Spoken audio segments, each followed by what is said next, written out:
teaching you the basic information about solid organ donation and transplantation.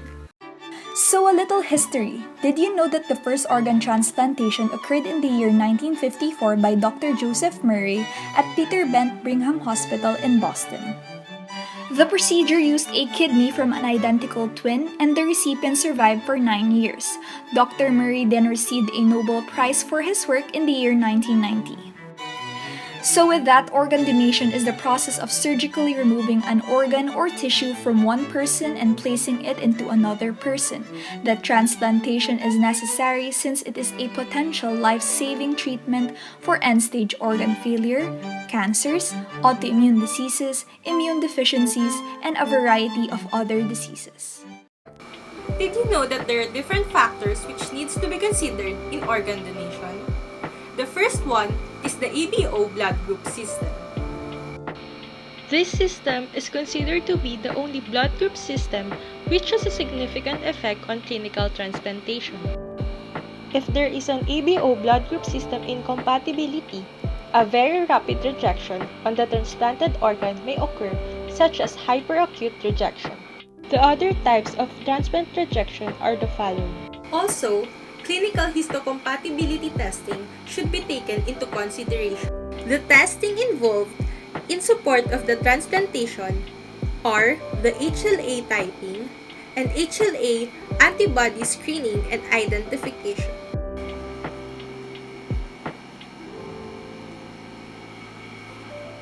I hope that you learned something.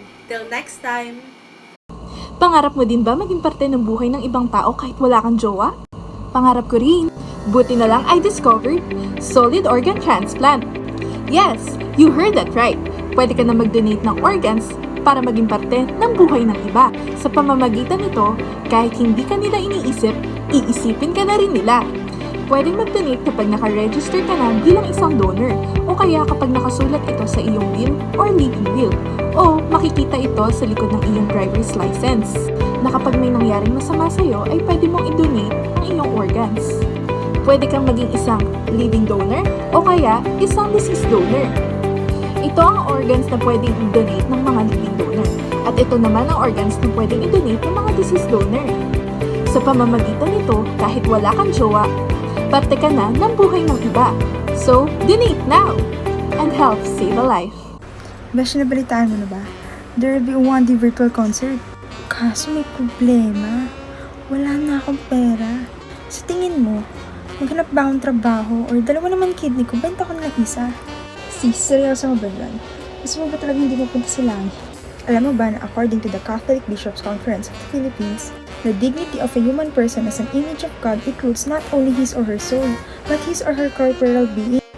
Hence, our body ought not to be treated as a commodity or object of commerce, which would amount to the plundering of human body.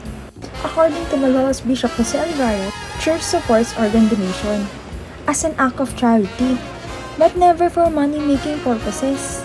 Meaning, human organ sale or trade is morally unacceptable, Besh. Besh, nakakatawa ka sa totoo lang. Nagbibiro lang naman ako. Ito nga, naghahanap na akong trabaho or pautang na lang kaya. So this girl wrote a letter that she wants her organs and blood to be donated when she died. Pero, alam niyo ba na mahalaga ang role ng family when it comes to this matter? So even na gusto niya, pero nag-refuse sa family, medical practitioners won't be able to retrieve her organs. Because medical practice gives family the veto on the use of the bodies. So, paano naman kung walang sinabi yung decedent kung anong gagawin sa organs niya? So, in that case, mahalaga na naman ang role ng family because they will decide kung ano ang gagawin. So, sino yung mga pwede mag-decide for the decedent kung anong gagawin sa organs niya? First is the spouse. Second, son or daughter na nasa legal age na. So, pwede rin ang parents ng decedent, brother or sister of legal age, and guardian over the person of the decedent. If the person consented to have their organs be donated, the donation of the organs will be possible. However, if the decision of the deceased person is unknown, the consent will be obtained from the family members. According to the Center for Bioethics, the first person consent law was passed in the States, in which the decision of the person regarding the organ donation is followed, which is indicated in the driver's license or healthcare directive.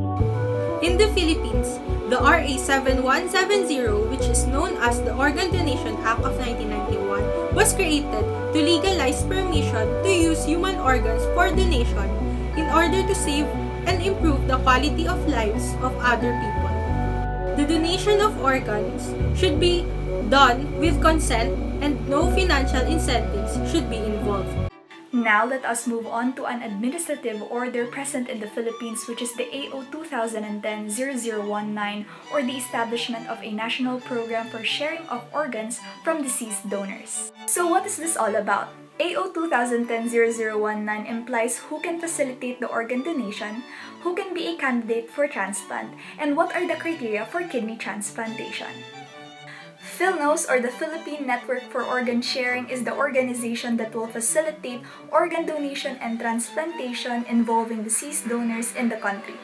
So who can be a candidate for a transplant? It is indicated in AO 2010-0019 that only Filipino KTC will be allowed to enlist in a hospital transplant candidate waiting list of any accredited TXC in the Philippines. Finally, this is the criteria needed for kidney transplantation, that donors who have 0 HLA mismatches with a potential recipient will receive the organ. Do you need a transplant? I'm a medtech. I'll teach you organ transplant. Test compatibility. Also screen diseases before donating.